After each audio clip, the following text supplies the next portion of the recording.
Assalamualaikum warahmatullahi wabarakatuh. Halo anak-anak, selamat pagi. Bagaimana kabarnya hari ini? Mudah-mudahan kabarnya sehat selalu ya. Bertemu lagi bersama Bu Ani. Di pertemuan kali ini kita akan mempelajari IPA. Materinya tentang gaya dan gerak. Yuk simak terus video pembelajarannya. Apresiasi. Kamu telah belajar tentang bermacam-macam gaya. Tahukah kamu bahwa pemberian gaya pada suatu benda akan mempengaruhi benda itu? Jika kamu menendang bola di lapangan, bola itu pasti akan berhenti. Jadi, gaya yang diberikan mempengaruhi gerak benda. Sekarang, dapatkah kamu menyebutkan contoh lain pengaruh gaya terhadap benda? Apakah semua benda dapat digerakkan dengan gaya? Nah, untuk menjawab pertanyaan tersebut, mari kita simak terus video pembelajarannya. Dalam kehidupan sehari-hari, kita banyak menggunakan bermacam-macam gaya. Yang pertama, ada gaya gesek, gaya gravitasi, gaya magnet, gaya otot, gaya listrik, dan gaya pegas. Nah, yang pertama kita akan membahas tentang gaya gesek.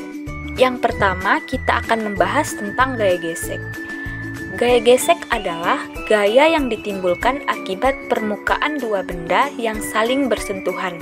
Contohnya, gesekan antara ban mobil dengan jalan. Yang kedua, gaya gravitasi. Gaya gravitasi adalah gaya tarik yang dialami suatu benda ke arah pusat bumi. Contohnya yaitu orang yang melakukan terjun payung. Dan yang ketiga, gaya magnet. Gaya magnet adalah gaya yang ditimbulkan oleh tarikan atau dorongan dari benda magnet. Contohnya, kompas untuk menunjukkan arah. Yang keempat, gaya otot. Gaya otot adalah gaya yang dihasilkan oleh otot manusia atau hewan. Contohnya, sapi menarik gerobak. Yang kelima, gaya listrik. Gaya listrik adalah gaya yang ditimbulkan oleh benda bermuatan listrik. Contohnya, penggaris plastik yang digosokkan ke rambut dapat menarik potongan kertas. Dan yang keenam, gaya pegas. Gaya pegas adalah gaya yang timbul akibat adanya dorongan atau tarikan benda-benda elastis. Contohnya, melompat di atas trampolin. Selanjutnya, hubungan gaya dengan gerak. Apa sih hubungan gaya dengan gerak? Yuk kita bahas.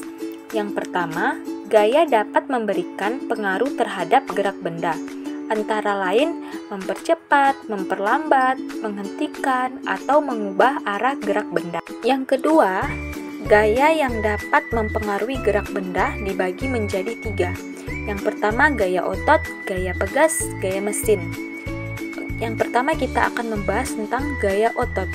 Gaya otot yaitu mengiring bola, mengayuh sepeda, bermain jungkak-jungkit, dan menarik tali tambang. Yang kedua, gaya pegas. Gaya pegas yaitu batu yang terlontar setelah ditarik dari ketapel, melompat di atas trampolin akibat pantulan karetnya. Yang ketiga, gaya mesin. Gaya mesin yaitu gaya angkat ke atas roket yang meluncur pesawat ulang-alik, badan helikopter yang bergerak akibat putaran baling-baling. Selanjutnya ada beberapa contoh gaya yang dapat mempengaruhi gerak benda. Yang pertama, contoh gaya otot yaitu mengayuh sepeda. Contoh yang kedua, contoh gaya pegas yaitu melompat di atas trampolin. Yang ketiga, contoh gaya mesin, yaitu gaya yang angkat ke atas roket yang meluncurkan pesawat ulang-alik. Sekian penjelasan dari Ibu. Semoga apa yang Ibu jelaskan bermanfaat untuk kita semua. Ibu akhiri pembelajaran kali ini. Wassalamualaikum warahmatullahi wabarakatuh. Sampai jumpa lagi anak-anak.